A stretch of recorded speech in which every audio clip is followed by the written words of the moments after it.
Yeah.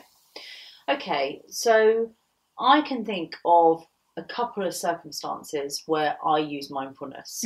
And for me, it's been amazing at changing these bits of my life.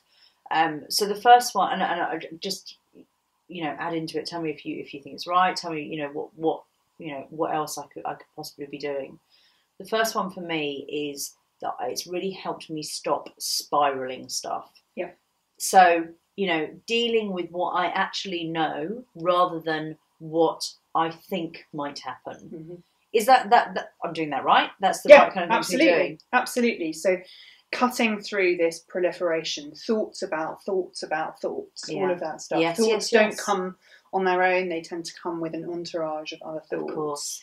And so, actually appraising what's true for me right now, what's actually going on, rather than what do I imagine might happen, going into that kind of planning, jumping into the future, or ruminating and being in that kind of retrospective, looking at stuff that's gone on in the past. So really kind of spending a lot of our time either in the past or in the future in two places that we have very little control over, whilst missing out on actually the here and now. And what's actually happening. And what is really happening.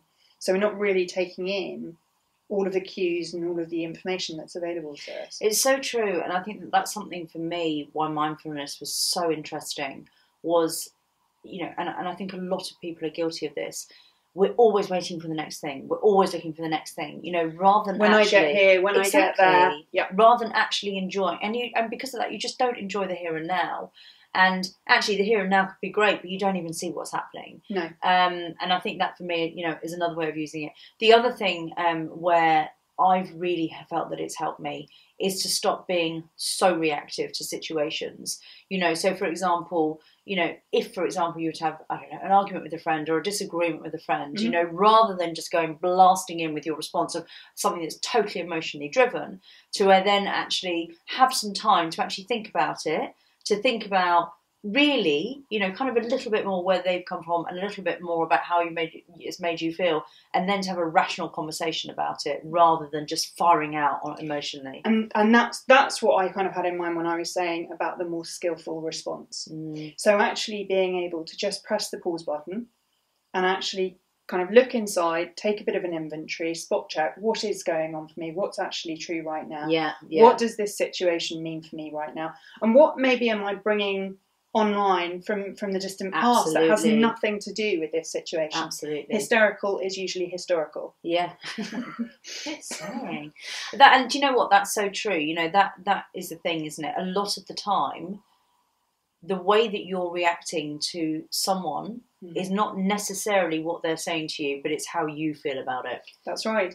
And if we're going through life without very much awareness, without being tuned in to what's going on for us emotionally, we miss all of that information and we start doing the reacting, because we're interpreting situations perhaps through an unhelpful lens. And I think, to be honest with you, there would be very few people out there, and dear God, if you are, you're an angel, who cannot relate to those things that we've just said about and could not see how this can benefit.